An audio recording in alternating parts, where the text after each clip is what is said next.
moldado segundo o coração de Deus. Caráter significa a nossa marca. Caráter significa aquilo que você é quando ninguém está te vendo. Reputação é uma coisa, caráter é outra. Reputação é aquilo que falam de nós. Pessoas podem ter até uma boa reputação e ser um pecador que faz coisas nas escondidas e ninguém fica sabendo. Mas eu quero dizer para você uma coisa: Deus sabe de todas as coisas.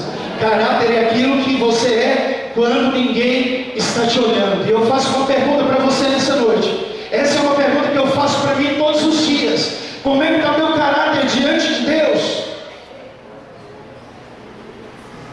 Querido, caráter é a estrutura do homem. O caráter que faz o homem ter estabilidade, para ele conseguir caminhar de forma que ele agrade o coração de Deus. Eu tenho aprendido, querido, que Deus tem poder o suficiente para transformar o caráter de qualquer pessoa quando ela dá lugar na vida dela para ser transformada. Eu tenho aprendido que Deus só faz milagres se eu agir. Se eu não agir, Deus não faz nada. A ação tem que ser minha. O poder é de Deus. Se eu quero mudança, eu não tenho que ficar esperando alguma coisa acontecer, eu tenho que agir.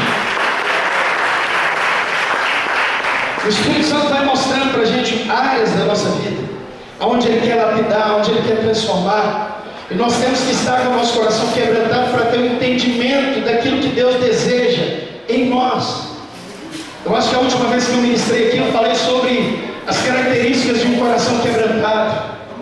Sabe o que significa um coração quebrantado? Que é o que vai fazer com que Deus esteja bem pertinho de você. As características de um coração quebrantado é: ele não justifica, ele simplesmente renuncia os seus pecados e ele tem facilidade de confessar os seus pecados para Deus. Quando nós não mostramos resistências para Deus e mostramos a nossa falha para Deus, Deus encontra espaço para agir de uma forma tremenda na nossa vida. O problema de muitas pessoas na igreja é que elas chegam diante de Deus com uma estrutura humana, egocêntrica, com uma opinião formada, cheia de dogmas, cheia de manias, e dessa forma Deus não poderá agir. Mas se você quer ter uma estrutura mudada, deixa Deus quebrar essa estrutura na sua vida aqui hoje, porque a palavra quebrantamento significa quebrar, esmiuçado, jogado no chão. Quando nós chegamos a estaca zero, aí Deus vem bem perto da gente para mudar a nossa vida. A Bíblia fala se eu não me engano, Salmos 34:18. Perto está o Senhor daqueles que têm o coração quebrantado. Uma pessoa chega perto de Deus quebrantada, ela está dizendo: Deus, eu dependo de Ti, sem Ti eu não sou nada. Quando ela tem esse coração quebrantado, é mesmo que ela esteja dizendo com a própria vida: Deus, eu sou carente de Ti. E dessa forma, querido, nós vamos dar espaço para Deus curar o nosso coração. Eu não entendo, querido, por que a igreja é uma instituição divina, um lugar onde nós deveríamos ser exemplo. Eu acredito que aqui na igreja do pastor Daniel não acontece isso só lá na minha igreja, em Palmeiras. Infelizmente, querido, o diabo está vendo da fraqueza da igreja. Ele tem vindo com o ímpeto. Sabe qual que é a ferramenta mais feroz do diabo contra a igreja? É colocar um contra o outro. Porque se ele coloca um contra o outro, a igreja perde a estrutura. E se ela perde a estrutura, Deus não pode ordenar bênção alguma sobre ela. O salmista Davi, ele fala, querido, que quando nós estamos em unidade, o Senhor ordena as bênçãos. E o avivamento só vai vir quando houver unidade, amor, respeito. Deus quer curar essa igreja, Deus quer curar a minha vida. Quando eu falo igreja, eu não estou falando da denominação, eu não estou falando das quatro paredes, eu estou falando de você, de mim. Nós somos a igreja, nós somos templos do Espírito Santo, nós somos a casa de Deus.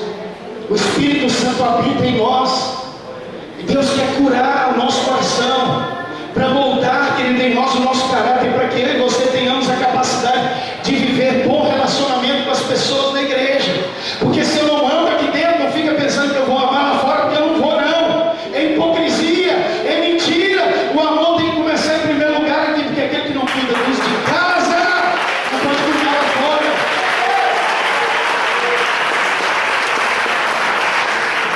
Eu tenho aprendido isso, querido, que Deus quer curar o nosso coração para nos cicatrizar, porque Deus não usa pessoas feridas, doentes. Deus usa homens sarados e curados. E Deus quer levantar. Olha, estou, querido, recebendo uma revelação nesse momento.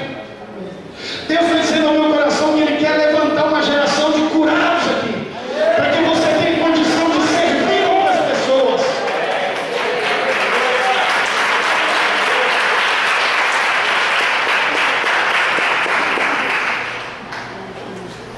E o primeiro segredo, querido, na vida de uma pessoa que deseja crescimento espiritual no seu caráter, ele precisa ter convicção de que ele é importante para Deus. Você já viu pessoas dizerem assim: ah, pastor, eu fui abusado há 20 anos atrás. Ah, pastor, eu fui humilhado, eu fui injustiçado na minha igreja, por isso meu ministério não rende, nada vai para frente. Você já viu pessoas com esse tipo de justificativa? Pessoas que encontram espaço para ficar justificando os seus erros.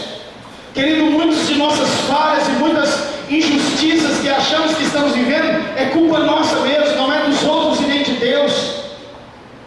Deus, querido, Ele é tão justo que Ele te dá um livre-arbítrio para você escolher, para você tomar suas decisões. E a gente precisa entender, querido, que antes de você ser gerado no ventre da sua mãe, Deus já te desejava antes mesmo de você existir.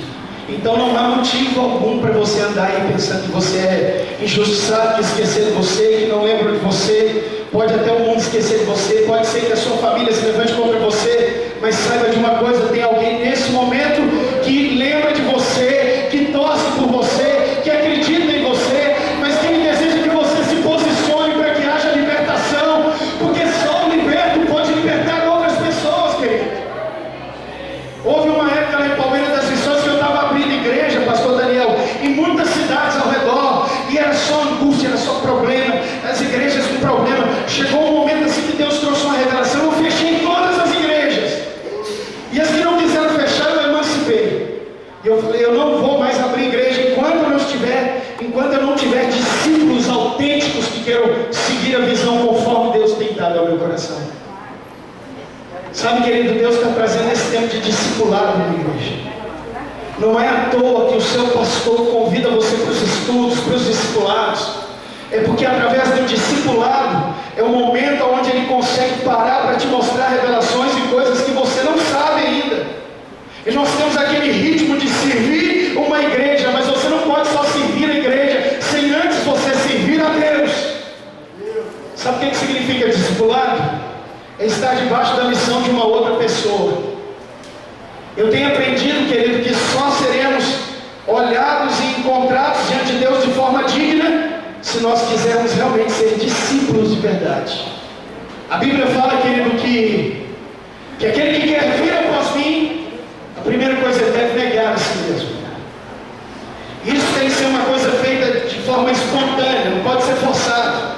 Enquanto eu e você como igreja não entender que a nossa vida, ela não é tão preciosa assim como nós pensamos que ela é, nós nunca vamos ser encontrados de forma digna diante de Deus.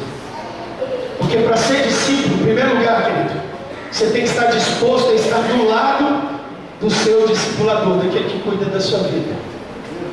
Eu não sei se acontece isso aqui, pastor, mas nós vivemos um tempo hoje onde a igreja vive mais uma estrutura de orgulho do que humildade. E a própria palavra diz, querido, que sem humildade eu jamais serei honrado. E a razão de muitas pessoas não encontrarem um ponto de sucesso espiritual ou ministerial é pelo fato de existir dentro delas uma estrutura tão forte de orgulho que Deus quer quebrar esses dias. Querido, eu para chegar onde eu cheguei, eu era a pessoa menos improvável para estar aqui hoje pregando o evangelho para vocês. Pastor Daniel sabe disso. Eu já fui um drogado, eu fui crápula, velho e rastejante. Ninguém acreditava em mim, mas todo mundo virou as costas. Enquanto todo mundo virou as costas, isso me ajudou, querido, a ter impulso. Isso gerou dentro de mim uma raiva santa, se é que existe isso. Mas eu busquei o Senhor, talvez com a intenção errada, mas hoje eu encontrei em Deus um ponto crucial, para que Deus encontrasse graça no meu coração para fazer a obra. Você não sabe o tanto que eu já sofri, querido, para chegar ao ponto onde nós chegamos. Deixa eu dizer uma coisa para você, querido: se submeta totalmente ao discipulado de Deus na sua vida. Deixa Deus te forjar. Deixa Deus tratar a sua vida. Não deixe que o desânimo, ou o medo, a insegurança venha tirar você da posição. A Bíblia fala que Deus faz menção do seu nome. Querido, dá para você entender o quanto você é importante. Dá para você entender que aquilo que Deus tem para a sua vida transcende as coisas naturais. E que Deus quer levantar você como líder nesses dias.